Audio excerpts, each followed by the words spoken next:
Hello and welcome to SEO is Not That Hard. I'm your host, Ed Dawson, the founder of keywordspeopleuse.com, the place to find and organise the questions people ask online.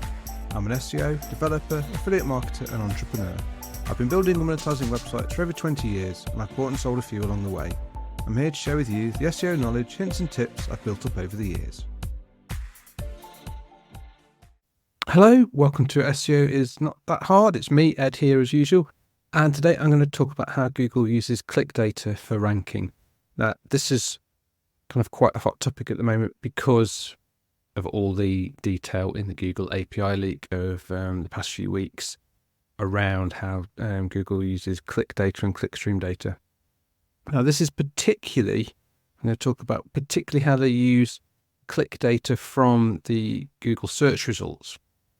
And this is based on a Google patent called Modifying Search Result Ranking Based on Implicit User Feedback. Now, this is quite an old patent. It goes back to 2006. It's had many applications over the years, but it's a very current one. Now, essentially what this does is it looks at, describes how they can look at data from how people interact with search results to decide whether search result is a good search result or a bad search result, whether it should be boosted or lowered due to how people interact with it. And what they look at is the ratio of how many people click any given search result and whether they bounce back, essentially whether they come back to the search results and click another one. Now, they do it in a way that gets around, obviously, the big problem you would see looking at this is, well, everybody clicks results 1, 2, 3. We know that results 1, 2, 3 get loads of traffic and it slowly diminishes the further down you go. Now, what they do is they modify for this by, instead of just looking at the total number of clicks and saying which one gets the most clicks, that must be the best. They actually look at a ratio of long clicks to total clicks. Now, a long click is where Google measures the time between you clicking a result and coming back to it. So, for example, if you go to the search results and click position 1, you look at it for 2 or 3 seconds, don't like it, come back, then go to position 2 and read that one for 30 seconds, then Google's going to say, you've spent, 10 times as long on another page. It must therefore be a much more relevant result. So we're going to class that click as a long click. So what you need to do is essentially rack up good long views for your pages compared to the number of visits you get for it. So say you get, over a given time period, 50 visits. You want as many of those 50 visits to be counted as long clicks. So people spending good time reading your content rather than people, bouncing back and it being counted as a short click. So even if the number one result is getting 20 times as many views as yours, if their ratio of long clicks is lower, say only half of their people get counted as long clicks on those clicks, as long views, then you get 3/4 of your views deemed as long clicks. Then Google's going to start increasing your relevance as compared to the number one result. So this is all about Google monitoring how you react with results. And reading through the patent, they seem to bucket clicks into 3. So that's, short, medium and long clicks. Now, there's no exact number necessarily for what is a short and a long click because they talk a great deal about how all these metrics are query specific. So certain queries, by the very nature of them, which might be ones like, what year was George Washington born, for example, people are going to click that, go to an article, find it very quickly and come back. So what can be a long click for a query like that could actually be quite a short time period.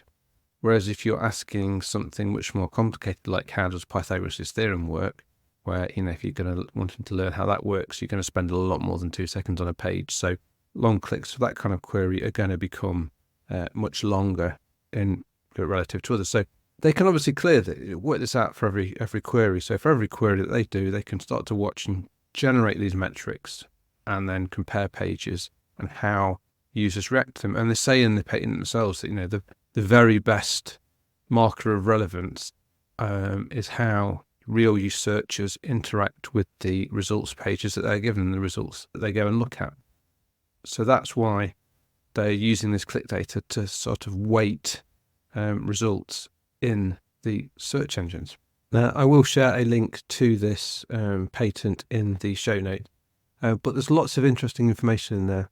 So one bit is they talk about the information that could be gathered for each click could include the query, the document result that the user clicked on, the time on the document, the interface language, so what language the document's in, the country of the user, and additional aspects of the user in session. So you can see how they can basically say, well, if you're a user in a particular country in a particular language, then this document has a better timing, better time spent on it than the documents in other languages in other countries. So they can then specify it down to that kind of geographical and language level as well when deciding on how to use these weightings.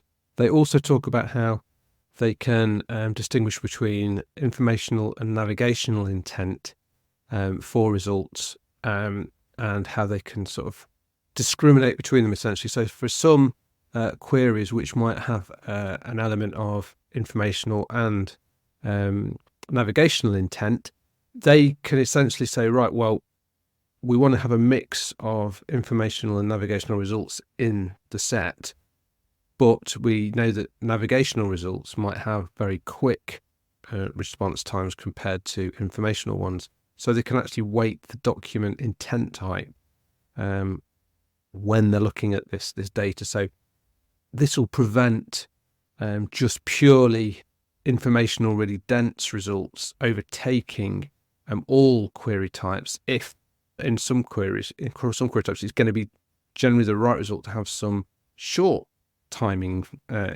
pages which have short time on page, like the navigational ones, because they can appreciate that difference in intent. Now, this all ties in really well with the recent Google API leaks, specifically the last longest clicks attribute, which is held against documents. And this is to show that, this is a marker that comes up in attributes that's flagged when, you go to your query, you go to a page, you click to that result, then you don't come back.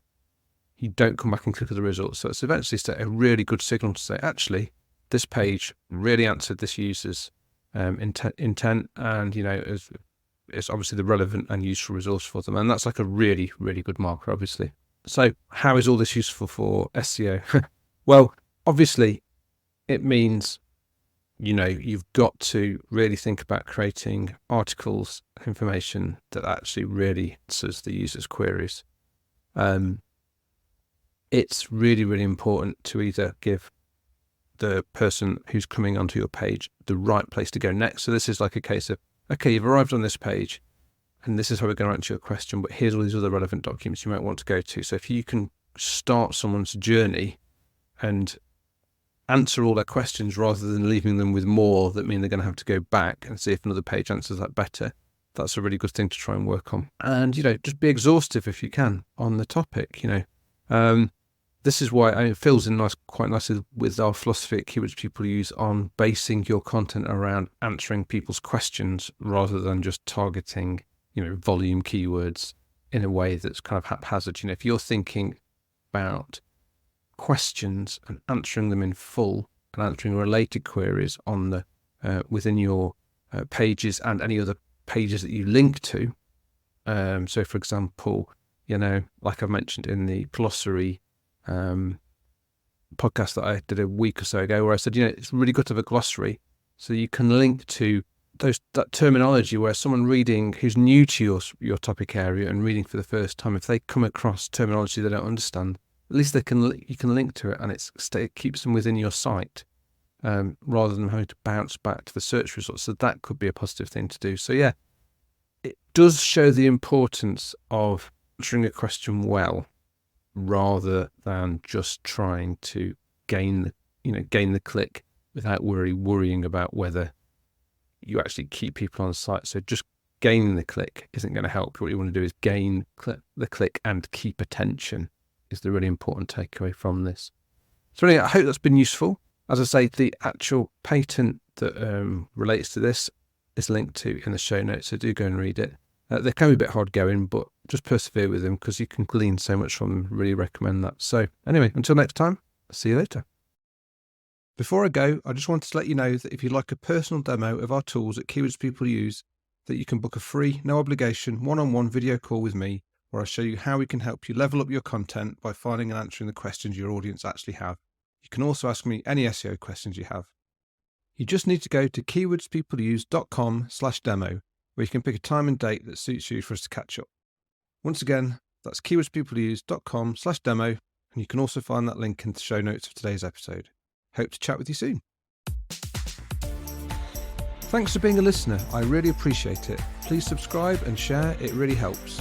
SEO is not that hard. It's brought to you by keywordspeopleuse.com, the place to find and organise the questions people ask online. See why thousands of people use us every day. Try it today for free at keywordspeopleuse.com. To get an instant hit of more SEO tips, then find the link to download a free copy of my 101 quick SEO tips in the show notes of today's episode.